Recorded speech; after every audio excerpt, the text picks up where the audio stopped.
Bismillahirrahmanirrahim. Assalamualaikum warahmatullahi wabarakatuh. Alhamdulillahirrabbilalamin. Wassalatu wassalamu ala asrofil anbiya'i wal mursalin Sayyidina wa maulana Muhammadin wa ala alihi wa sahbihi ajma'in amma ba'du. Alhamdulillahirrabbilalamin.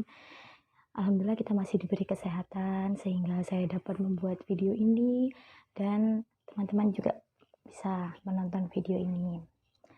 Baiklah, kali ini saya akan sharing cerita tentang jangan langsung percaya akan sesuatu yang kita tidak tahu kebenarannya, atau kita tidak boleh mengejudge sesuatu itu langsung seperti itu.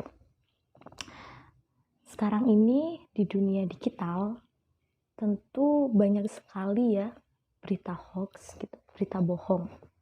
Karena ini ada di media sosial. Siapa sih yang tidak tahu media sosial? Media sosial ini diketahui anak-anak, remaja, bahkan orang tua. Media sosial ini sebenarnya mempunyai manfaat ya, seperti kita dapat mengetahui berita lebih cepat daripada di TV, menambah penghasilan atau pekerjaan, yakni menjadi all shop gitu.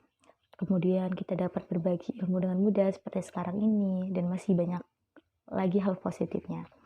Namun, seperti yang kita ketahui, selain dampak positif, pasti media sosial ini ada dampak negatif. Yang tadi telah saya bicarakan, yakni tentang berita hoax atau berita bohong. Media sosial ini sangat berbahaya ya, karena dia cepat menyebar. Seperti yang saya katakan tadi, dia lebih cepat menyebar daripada di TV gitu. Terlebih juga kadang berita hoax ini didukung karena rendahnya literasi membaca kita. Dan kita juga menjadi cenderung ikut-ikutan saja gitu. Literasi ini kita memang sangat rendah, karena ini juga didukung dari data Kemendikbud, yakni World Most Literature Nations, memberitakan bahwa pada Maret 2016 lalu Indonesia menempati urutan kedua dari bawah, yakni dari nomor 60 dari 61 negara. Menandakan bahwa literasi di Indonesia ini sangat rendah. Padahal pengguna internet di Indonesia ini sangatlah banyak. Hasil ini juga didukung oleh survei Abjil pada November 2020 yang menyatakan bahwa pengguna internet di Indonesia masuk pada kuartal 2, yakni naik dari angka 73,7%, setara 1906,7 juta pengguna internet. Dari survei tersebut, kita mengetahui bahwa jika kita menyebarkan berita hoax atau kita mempercayai berita hoax, itu hampir populasi di Indonesia itu mengetahui berita tersebut, begitu. Seperti berita yang baru-baru ini, yakni mengenai COVID, di mana banyak yang mengatakan bahwa COVID ini naik, terus meningkat, terus padahal itu tidak benar. Ini juga berlaku di daerah Jogja. Katanya di Jogja ini langsung jumlah COVID-nya meningkat, dan ini langsung dibantah oleh Sultan Hamengkubuwono ke-10. Di ceritanya sudah diklarifikasi gitu. Sultan Hamengkubuwono ke-10 ini menyatakan bahwa tidak bertambah drastis dan kita juga tetap harus mengikuti protokol kesehatan.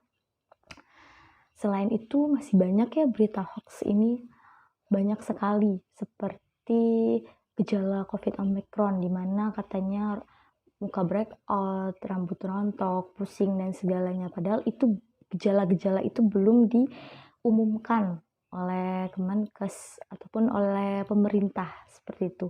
Sehingga jika orang mempercayai berita hoax ini, maka akan sangat berbahaya begitu kan. Melihat teman yang mukanya breakout langsung gitu. Jadi sangat berbahaya gitu. Masih banyak lagi ya berita hoax ini, terutama tentang COVID juga seperti itu. Nah, tetapi sebenarnya berita hoax ini bukan terjadi saat ini saja. Berita hoax ini juga pernah menimpa pada zaman Nabi Muhammad SAW, yakni istri Nabi Muhammad, Diriwayatkan di hadis Ifki nomor hadis 4974 oleh Imam Muslim bahwasanya saat itu Aisyah radhiyallahu anhu turut ikut dengan Nabi berdasarkan undian yang diantarakan istri-istri beliau dalam perang Muraisi dengan Bani Mustalik gitu dalam perjalanan menuju ke Madinah. Dalam menuju cerita ini ketika ingin pulang ke Madinah, Aisyah itu keluar dari tempat peristirahatannya karena dia menyadari bahwa kalungnya itu hilang. Dia tidak berpamitan, dia langsung mencarinya. Kemudian atas perintah Nabi Muhammad untuk melanjutkan pergi. Nabi Muhammad ini berprasangka bahwa Aisyah masih duduk di tempatnya dan tidak tahu kalau Aisyah ini pergi. Setelah itu Aisyah kembali dan rombongannya hilang. Kemudian Aisyah menunggu di situ. Secara kebetulan juga ada sahabatnya Nabi, yakni Syahwan ibnu Mu'adhal. Dia melihat seorang yang sendirian. Lalu Syahwan ini menyadari bahwa itu Aisyah, istri Rasulullah SAW, dan langsung mempersilahkan Aisyah untuk mengendari untanya untuk sama-sama pergi ke Madinah.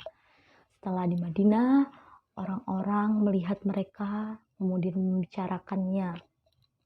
Menurut pandangan masing-masing di sini, menurut masyarakat itu mulailah timbul desas-desus yang membuat kaum munafik ini memanfaatkannya dan membesar-besarkannya, dan terjadilah fitnah di situ. Sehingga menimbulkan keguncangan di kalangan kaum muslimin.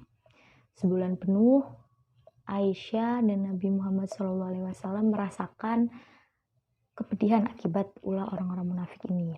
Dari kejadian tersebut, Allah Subhanahu wa Ta'ala menurunkan ayat mengenai hukuman penyebaran berita hoax ini, yakni di surah An-Nur ayat 11.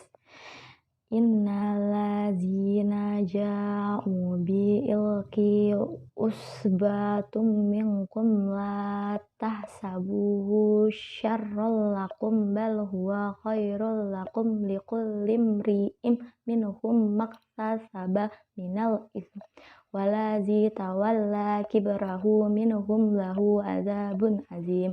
Sesungguhnya orang-orang yang membawa berita bohong itu adalah dari golongan kamu juga. Janganlah kamu mengira berita itu buruk bagi kamu. Bahkan itu baik bagi kamu. Setiap orang dari mereka akan mendapat balasan dari dosa yang diperbuatnya. Dan barang siapa di antara mereka yang mengambil bagian terbesar dari dosa yang diperbuatnya, dia mendapat azab yang besar pula.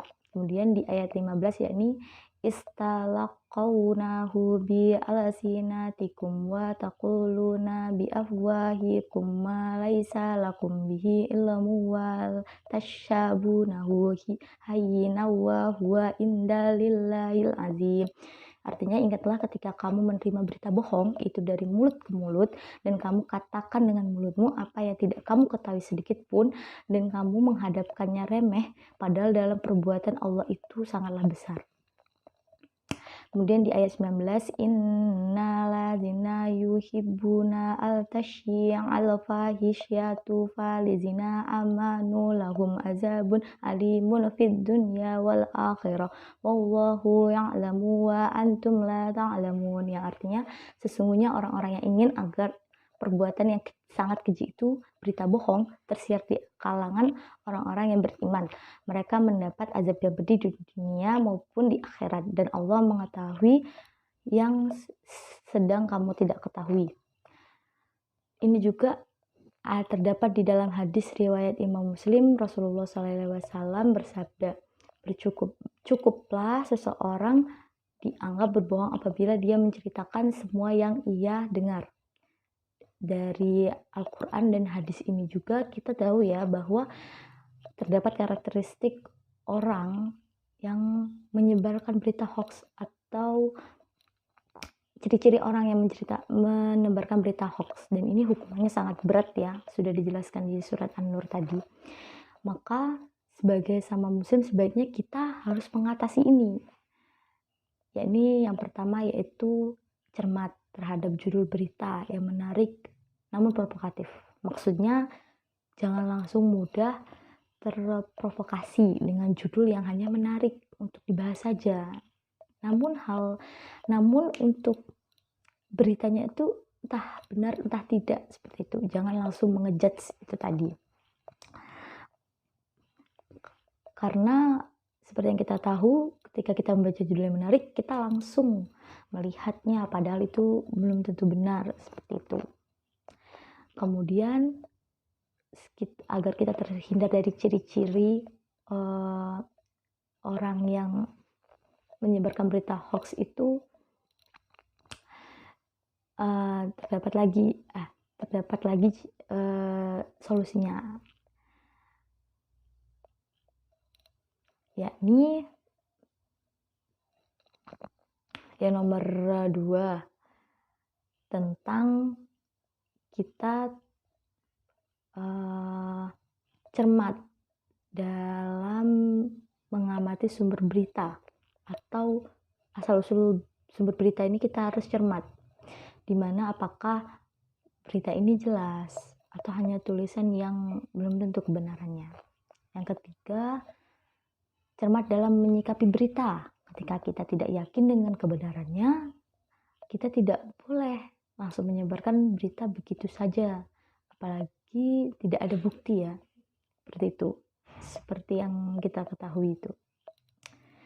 Yang keempat, yakni ketika kita membagikan berita, pastikan sisi kebermanfaatannya dan disertai dengan rasa tanggung jawab agar tidak sembarangan dalam membagikan kabar. Hal ini juga yang telah disebutkan di karakteristik orang yang mudah ya menyebarkan berita hoax, yaitu dia berbicara dari mulut ke mulut, hanya mendengar saja. Maka kita harus cermat, kita harus mengetahui sumbernya, kita harus mengetahui apakah berita itu benar atau tidak, sehingga kita terhindar dari fitnah ya. Kita tidak boleh menfitnah orang, seperti itu.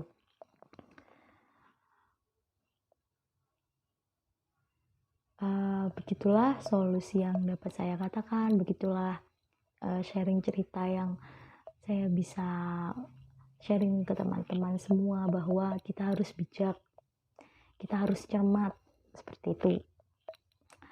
Sekian dari saya, semoga informasi ini membuat kita sadar bahwa kita kaum muslimin itu dilarang memberitakan hoax, karena ya mendapat dosa yang besar tadi itu sudah ada di Al-Quran, di surah An-Nur.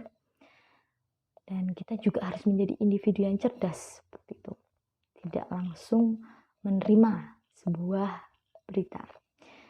Saya akhiri, wabillahi taufiq wal hidayah, waridho wal inayah, wassalamualaikum warahmatullahi wabarakatuh.